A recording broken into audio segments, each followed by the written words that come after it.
All right, as promised, we're going to do another solo like Q&A episode, and if you haven't listened to the first one, we'll link it in the show notes, but basically what I did was I took all of your questions from Instagram, well not all of them, but a select few from Instagram, and then divided them into like parenting and postpartum, and I did an episode on that, and now we're going to do all like non-kid questions because I feel there are people who listen to the show who are parents who are interested in that, and some people who aren't parents but are still interested in the topics. And then there are some people who are not parents and are like, okay, let's chat about some non-kid things. So here we go. I don't even remember these questions because I did this, I want to say a month ago, where I asked for the questions and I put them in a Google Doc. And I now have about 40 minutes before I have to go pick up my toddler from school. And today is like the one day of the week, I think, that we have childcare, to be determined for the rest of the week. But I need to just cram in all of my work today. And I'm running on fumes. I'm going to be honest with you, you guys. I am running on goddamn fumes. Quite honestly, I think in a few months, hopefully, when I'm sleeping, I'm going to look back at this period of time and be like, how the hell were you doing everything? And I don't know. But our baby just doesn't like to sleep. So I don't sleep. And you just gotta somehow keep going because you got another kid. So here we are. Okay, questions. Listening to your episode with your sister and loving it, but can you please expand on mouth taping ASAP? I realized that I didn't really like dive into this at any point, and I've mentioned it like here and there. And it's not that I feel mouth taping is normal, but I do feel like so many people in like the wellness quote unquote space I've seen post about it, and I just feel like it's been this thing. And I've been taping my mouth now for a year and a half, maybe. I gotta look on Amazon and look at when I started ordering. I think it's been a year and a half, maybe even longer, for sleep. And originally we were doing it all the time, and then I kind of like stopped, and now I'm back on my grind because if I'm sleeping, I need the best sleep I can. Basically, mouth taping. You literally just like have tape on your mouth to force your body to breathe through your nose. I don't know like the scientific information of all of it, but I do know that nose breathing is preferred, especially for sleep. And so for deeper sleep, it's better to breathe out of your nose. And I found that I breathe out of my nose during the day, but then sometimes at night, I'd wake up and my mouth would be open and I'd be breathing through my mouth. I'd be drooling, like, it, the whole thing, the whole 9 yards.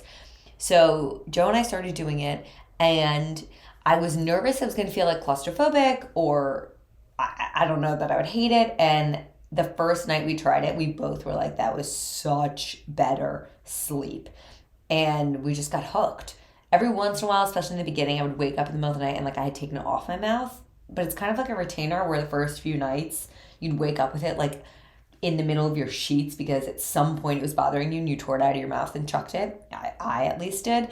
But then I just became so accustomed to it. And so now I tape my mouth every night. And I'll link the specific mouth tape that I use, but I think you can literally just use like medical tape to tape it. But there are other tapes specifically for taping your mouth to sleep. And yeah, I don't know. I just sleep so much better when I do it. So that's the mouth taping situation. But I will say, like, if you have a partner and you're going to bed, you have to like, it has to be like the cap of like, okay, this is the point where we are done talking. This is the end of our night. Because there's nothing worse than when one person, like, I hate when Joe tries to talk to me after we've taped our mouths, because not only can I not understand him, but I can't speak. And I'm like, and I'm like, what are we doing here? And then I have to take it off and then put it back on, and it loses its stickiness. And I'm like, just, that is the marker of like, okay, we are going to bed. No more conversation, no making moves on each other. It is nighttime. Next question. Can you walk us through your journey with anxiety medication? Absolutely, can I? I started anxiety medication in 2018 at some point because I remember it was after my accident, which was March of 2018. So I think maybe around May or June. That year was just, there was a lot going on for me. I had just quit my job, and I was Nope, hadn't quit my job yet. Well, I had my accident, then I quit my job. I was also planning our wedding that year, so there was just a lot. And I remember being really anxious, and on top of the anxiety, being really angry that I was anxious because I kind of had convinced myself that if I quit this like intense corporate job, that I would be happy all the time and I wouldn't have anxiety and I wouldn't be depressed. But I was kind of more anxious almost because then I was constantly trying to do things for my work and pick it up off the ground, and the list of things I wanted to do was never ending, and I was now like responsible for every dollar I made. It just like was all on me.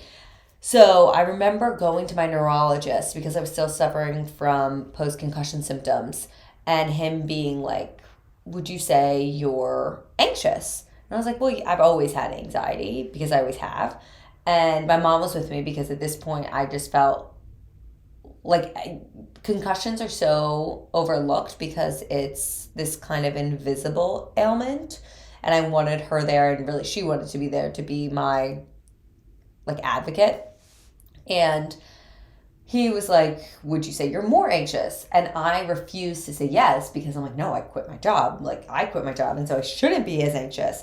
But my mom was like, I mean, yeah, you 100% are. You're less depressed, but you're more anxious. And it was in that moment that I was like, I guess I am. Yeah. Really hearing someone else say it, put it in perspective for me of like waking me up to it all. And so he recommended I try medication.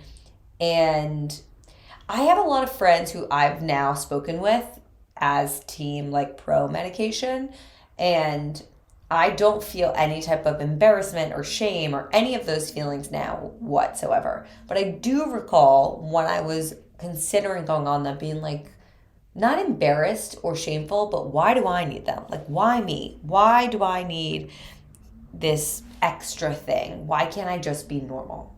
And that really frustrated me. But I started sertraline, and again, like obviously speak with your doctors about all of this, and you obviously need to for a prescription. But I started sertraline because it was also supposed to help with my post-concussion symptoms. And so I was on that from 2018 until I think the summer of 2020. Yes. And at that point, I had spoken with my OB because we were like potentially going to start trying to have kids in the near future. And the specific medication I was on was not one that she wanted me to be on while I was pregnant. So she was like, let's go off of this, see how you feel. And then we can always put you on another medication if you feel you need something that would be safe for you to be on while you're pregnant. So I went off of it and then got pregnant by surprise. So I hadn't had time to like try a different medication. And during the beginning of my first pregnancy, I was incredibly anxious, like a full body, could not stop my thoughts, couldn't sleep, just riddled with anxiety. And I hadn't felt that way in so long. So I immediately found my neurologist didn't feel comfortable prescribing. I had to basically then find someone else alongside my therapist, but like a psychiatrist who would help prescribe me medication. And that's when I started sertraline, which is the generic brand of Zoloft, and what they felt most safe for me to take during pregnancy. So I was on that my entire first pregnancy, like starting week probably 8. And then upped my dosage towards the end of my pregnancy, upped my dosage, I think twice during postpartum. Then within like the 2 years after having our toddler, decreased a little bit my dosage, and basically was on that consistently through my second pregnancy and still today. And there are so many things I do and have done over the years. I used to be way better. Right now I'm just kind of in survival mode that have helped with anxiety that alongside my medication, whether it be meditating, journaling, cutting down screen time, exercise, spending time outside, cannabis, cutting out alcohol, all of those things, therapy have helped so much for me. But that being said, I still need medication, and I am like loud and proud about that. I don't know if it'll be a forever thing, but I do know that right now it is so helpful for me to just have a more manageable baseline. And something I've said to my girlfriend that she says to me all the time when she's having hard times is like, you don't need to feel that way. The moments, I understand that people are going to be anxious over certain things. Like I still have anxiety. When you take medication, it doesn't suddenly just like make everything disappear. However, I'm not riddled with anxiety having a panic attack over nothing in the middle of the day just walking home from the grocery store. And I thoroughly believe that you don't need to feel that way. And medication is a great tool for me in my toolkit of how I cope with anxiety and depression. And it's not the cure-all. I still have to use other tools in that toolkit, but it's a very helpful main piece of equipment that I use and turn to daily. This is very specific for readers, but someone asked, I need to hear your thoughts on Iron Flame. Okay, Fourth Wing, if you're someone who wants to get into fantasy romance novels. So if you hear all the girls talking about A Court of Thorn and Roses and you're like, I can't do it, that's too mystical, fantasy, I get it. Let me tell you, it'll change your life. It's the best series ever. However, Fourth Wing is, I think, a better starting point. It's more digestible in that like fantasy world. I even got Joe to read it. He loved it. It's just a good book. It's almost like a Game of Thrones style type thing, which is A Court of Thorn and Roses as well, but this one just seems more digestible as a starting point into fantasy. So if anyone comes to me of like, I want to get into the fantasy romance novels, Fourth Wing is my starting point. It was amazing. Loved it. Iron Flame is the second one that came out recently. Did not love as much. Quite honestly, I read it right when it came out to now, especially with the brain fog that I'm experiencing. I don't fully even remember it. What I do remember is that I did not like it as much as Fourth Wing. And these are going to give spoilers, so skip ahead a little bit. I hated how much we were focused on the torture scenes. I just don't like torture. I don't like reading about that. That just doesn't interest me. I really don't like it, and I'm struggling with that right now with the third book of Crescent City. I just do not enjoy torture scenes. So that didn't do it for me. Also, I don't know, I just didn't feel as engaged in this one, and I did not like the ending. I don't want him to turn into someone I hate. I forget the term, but those people, like that whole storyline I wasn't really that into, and then the end, I'm like, are you kidding me? So I'll be curious what she does with the third book and how she somehow manages for us to love him, because I assume we have to, because I'll be sad if we don't, because I do love him. But I was kind of a little indifferent towards it, if we're being honest, where Fourth Wing I was deeply attached to. How do you entertain and exercise Charlie now? I'm worried about this when I have a baby. Oh, okay. Let me tell you, I feel guilty when I really think about it because Charlie has taken such a backseat for me. Joe's really good about still making him a priority. I am not. And I hate that for all of us, but that's reality. It's not that you love your dog less when you have kids, because that's not it at all. It's just that you don't have the bandwidth you once had. So for me, the barking when people come to the door or dogs are walking by our house or really anything, like that is my final straw of overstimulation and where I really struggle, because I put every ounce of my being into not getting overstimulated or reactive like towards noises that my children make. So when it's that bark, I'm just like, I don't have the bandwidth anymore. So I struggle with that.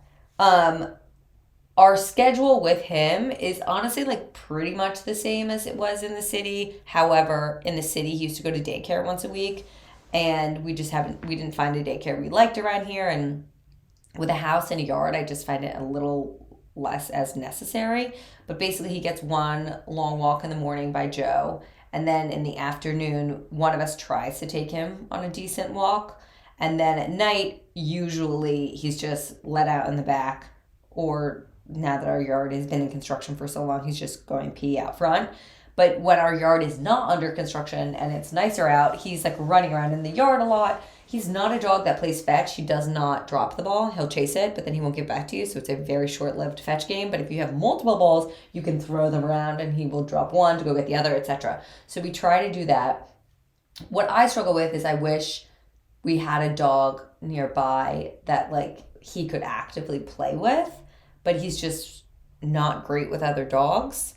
And we want to introduce him, like a few of our friends out here who have dogs. We want to find mutual ground to introduce them, like neutral ground, so that then they could come over and they could play, etc. But it's hard because I think I get very protective and I just don't want to set anyone up to fail, especially him. So I don't like putting us in those situations, but I also need to give him a little bit more credit because he used to go to daycare and be fine, but he's just so leash reactive that in my mind, I'm like, how would that be fine? And I really don't want him to do anything that would cause issues. So that's kind of where we're at. We also have been having one of our like local babysitters walk him on Saturdays and Sundays for like an hour, which is so helpful just to get him like the extended exercise. But yeah, I'm not gonna lie to you, when you have a kid, it is just like not lower on the list of priorities, but your kid does come first. And so you have to refinagle ways to make sure that they're still being cared for and exercised, etc. I do try to cuddle him every night and every morning to make sure he knows that I still love him. How do you manage friendships when struggling to conceive or fertility and BFFs are new moms? All right, so I can't speak from the side of struggling with fertility while my best friend is becoming a mom, but I can speak to like the new mom side of things, and I don't know if that'll help, but I think what everyone needs to understand when it comes to this topic is that everyone's journey is going to be different, from conception to pregnancy, to postpartum, to raising babies, to toddlers, to kids. Like everyone's journey is going to be different. And without fail, you will struggle in one of those realms. There will be challenges, okay? Potentially many realms, but especially one. It's kind of like a guarantee unless you've won the lottery. But I think I say that because it's important. And again, I can't speak to someone struggling with fertility, so I'm not even going to try to put myself in those shoes because it must be so difficult. And I don't think I will ever fully understand how difficult it is. Even if I like try to imagine it, I don't think I can even come close to comprehending. However, I think that's important because when you're having these conversations, it might seem like someone has it so easy with how they experience something, say conception. However, they still may be struggling with a difficult pregnancy or a difficult postpartum or whatever it may be. As someone who has a very close friend who has been struggling with fertility for an extended period of time, what I try to do is I was very upfront when I told her that like I was pregnant for the second time because this was amidst their struggles. And I said to her, I don't need you to be happy for me. I love you. I know that our relationship is there. I know that we love each other, but like you're allowed to be upset. Your emotions are valid. Like I'm sure this does fucking suck for you because it does. There's no way it doesn't. And I believe she would say this because, well, it happened, but like I created the space for her to feel the emotions of like, I won't put words on it for her, but crying and like, this does suck. It's not fair, and it's not fair. That's the reality. It is not fair. And I said to her, we never have to talk about my pregnancy because I'm blessed with so many incredible girlfriends that I'm like, I don't need you to own any aspect of that. I don't need you to be checking in on me. I don't need you to be asking about my pregnancy. I don't need to talk to you about it. We can act like I'm not pregnant because I have other outlets. I have other people in my life who I can go to for those things. And I realized that that's not fair to put you in that position. And I was very upfront about that from the beginning. And we pretty much did act like I just wasn't pregnant. It just never was like a focus of conversation. And I think if you're the mom best friend, it's sometimes hard because you're like, well, I want that person to be there for me. But I really think you have to look at it from their perspective and realize that like people can serve different purposes in different stages of life. And right now that friend just cannot serve that purpose for you. And accepting that and giving them grace and total acceptance of like, I don't want you to have to check. I don't want you to check in on me. And I mean that wholeheartedly. I will find other people in my life to support me in this manner, and I don't need that from you. This relationship at that point in time, what I said to her is I will be the one checking in on you. No matter how much I'm struggling with certain things, I will be checking in on you. And maybe not everyone wants to do that, but that's just how I felt. I do think relationships are like seesaws, and at one point one's going to have to give more to the other. And I was very willing to be like, I will give more to you during this stage. And that what was needed. So I just think being mindful, again, I can only speak from the mom side of things, but if you do have a friend struggling with fertility, being mindful of that and realizing what you're maybe venting about and picking and choosing what things you want to discuss during that phase of life, and just trying to support them the best they can and asking like what that looks like. And sometimes it's just listening, and sometimes it's just reassuring, like, or not reassuring, but confirming, this fucking sucks. I'm so sorry. This is not fair, because it's not. And being there for them in any way that you can.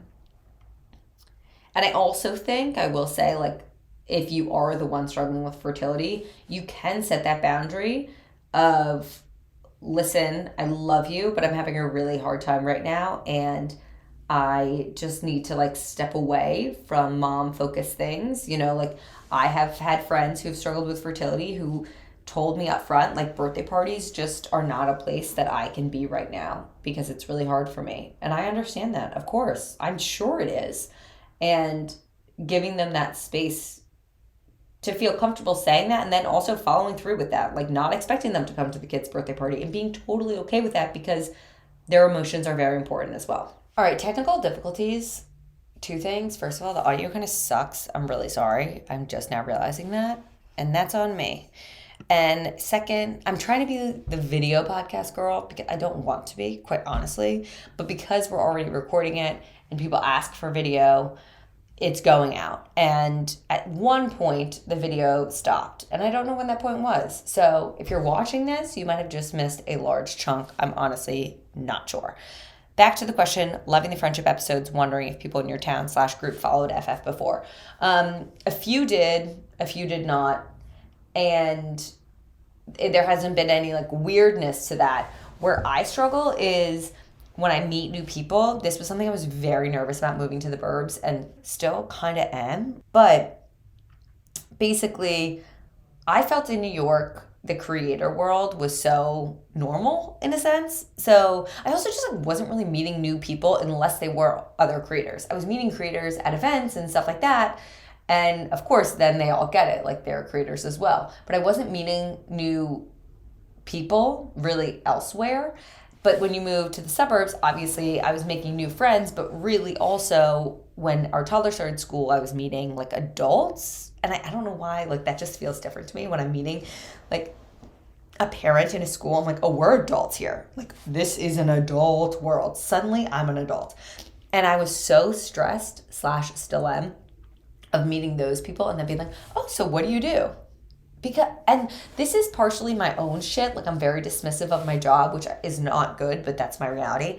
Of people are like, oh, I'm a lawyer, I'm a this, I'm a doctor, I'm a this. And I'm like, I am a TikToker. Like, I know I'm not. Well, I am. I don't know. It's so fucked in my head why I have such a mental block with this.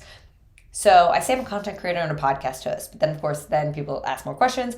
And then what I don't like is then, not that I don't like it, but when I then meet people, if they then start following me, and then I'm like, oh God, what are they about to like? Because I just kind of put it all out there. And that's kind of weird for me.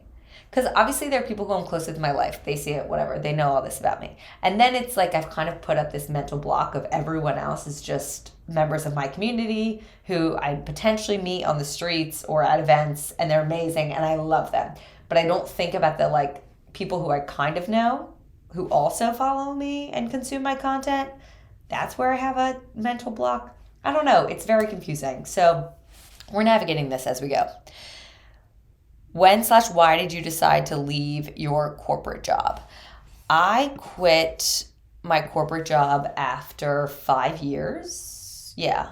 I graduated in May 2013 and I started in June 2013. I was in sales and trading at JP Morgan. I was selling municipal bonds to institutional clients. And so I was in sales and trading. I think I said that. My brain doesn't work.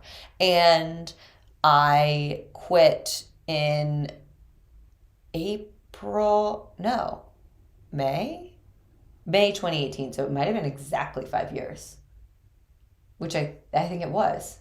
Anyway, I was there for 5 years and I really loved my job, especially in the beginning. I found it really fun and exciting and thrilling, and I think it was perfectly catered to college athletes, like the intensity, the competitiveness, the team mentality, all of that. But quite honestly, I did not give two shits about the product I was selling or the market. And like I knew that from the very beginning, but I just had a lot of fun doing it. Like it was fun to me. Then it became this thing where I was succeeding there. However, it was due to some of my like not so great personality traits that I don't love about myself, but they were being like hyper active in that space, which is like hyper, I guess, overachieving anxious, because I was doing everything instantaneously because I was so anxious. And so then I was like marked as successful and it was like reliable and, oh, I was doing a good job, but it was more so because I was riddled with anxiety and it was so fast paced and I was so constantly like go, go, go, go, go, go, go. The rest of the world doesn't matter. Only this matters. Like verge of wanting to crawl out of my skin if I had to wait in a Sweet Green line for like 10 minutes because I was like, oh, I need to get back to my desk. Like chill the fuck out. So I don't think it made me I know it did not make me the best version of myself. And I had started this account on the side just as this like fun way to make food. Quite honestly, it was all food. My face was never on it. It was completely separate from my life, etc. And that this seems so long ago. Maybe I'll do a deep dive of this if people want more information. But basically, I fantasized about this world that I could do something with this account full time, but I was making no money. I had no brand partnerships. I didn't have a large following at all of this stuff. But I just kept getting pulled and pulled and pulled and pulled to this space when it was really like more food, wellness, etc. And I felt like I wanted to do all these things, but I didn't have the time to do them. And then I got hit by a car in March 2018 and I suffered from a back concussion. And during that time, I was like, life is way too fucking short. I will never have this less amount of responsibility that I have right now. I have so many privileges to allow me to just like quit and take this leap of faith. The corporate world is not going anywhere. And so I did. And that was 5 years ago. No, 2024. Oh my God, almost 6 years ago. Next month.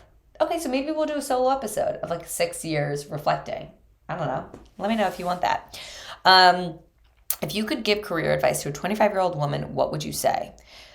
Okay, so I think this really depends. Like it's so hard to give blanket advice. Depends on the industry, the person, etc. I wish for myself I had like chilled out a little bit, not taking everything so seriously, because I just thought that like I was doing the most important thing in the world when I wasn't.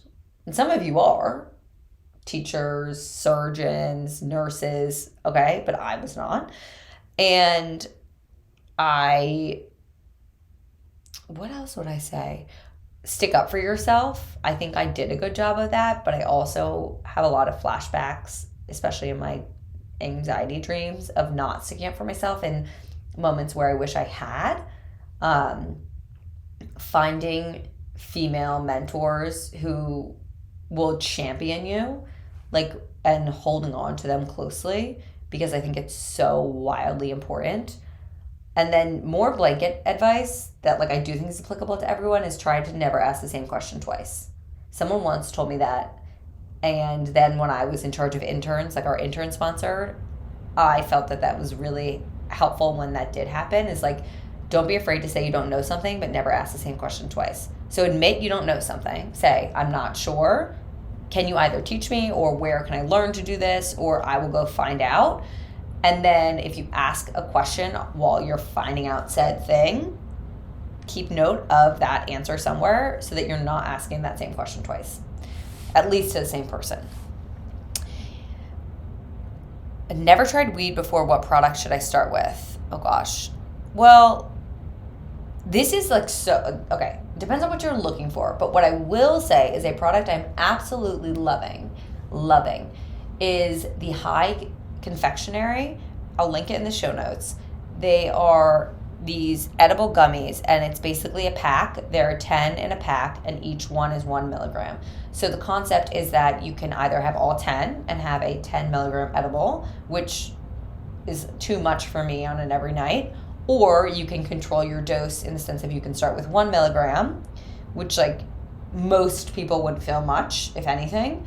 And then if you want more, a little bit later, you can take another one, and then you're up to 2. You know how to do the math, etc. So I would start there and just start with 1 and see how you feel. And if you feel good, maybe the next time, an hour later or half hour later, add another milligram.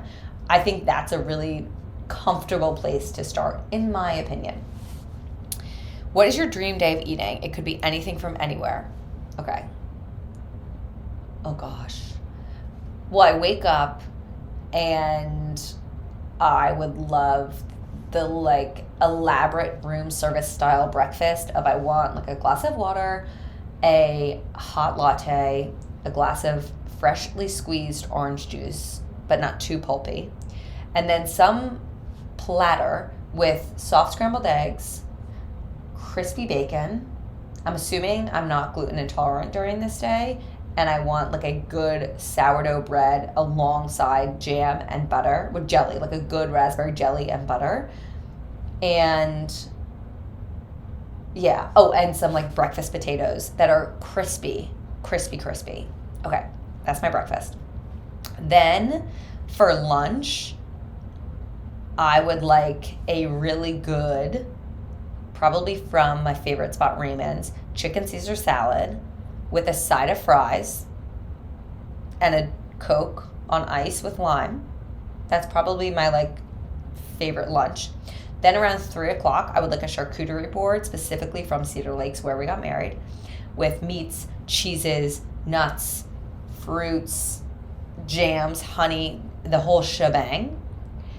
And yeah, I would like that. Before that, like an hour before that, so I have time to like digest, I would like a iced Rook coffee from the beach. Okay, then I have my charcuterie board. Then for dinner, this is really hard. I think I would have to say the bar sardine burger. I'm going to assume that I can drink in this world, like that I drink. And I want a spicy margarita. Yes, I want a spicy margarita. And I also would like a seafood tower before the burger with like king crab legs, shrimp, that whole situation. Fries, again, probably. I think that's probably my dinner. And then dessert, I would like a pint of Cafe Pana ice cream.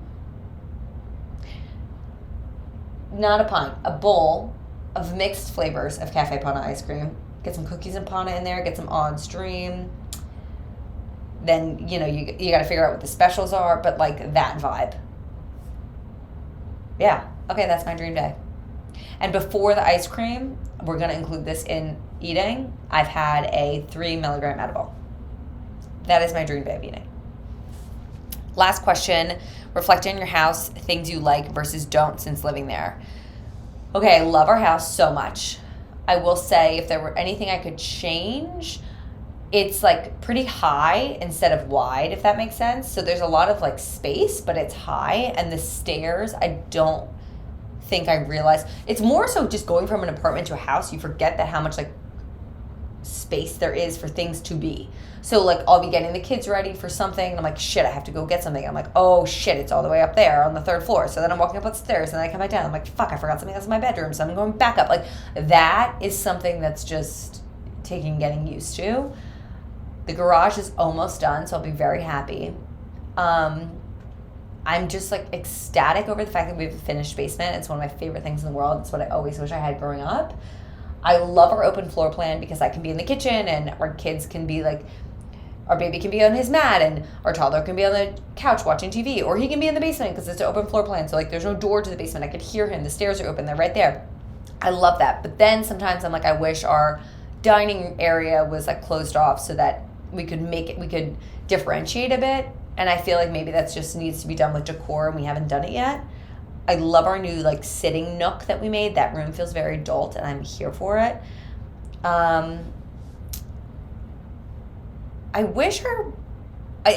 really wish our laundry room wasn't on the third floor. That's something, but I don't think there's any changing that. I don't know. I'm trying to think if there's anything else I would change or switch. I do love our house. Like I love it so much. I love that I have an office, a space that I can just like go to and work. That's such a win. Our gym's awesome. I haven't been in there in months, but it's great when I actually work out. I don't know. The number one thing I love though is our neighborhood. Obsessed. Our neighbors, the community, the walkability. I love it all. So I'm very, very pleased. And it's officially been a year. All right, well, that's the solo episode. Thank you all so much for listening. You can do all the things if you please. Subscribe, rate, review, share, etc. Let me know your thoughts and have a great rest of your week.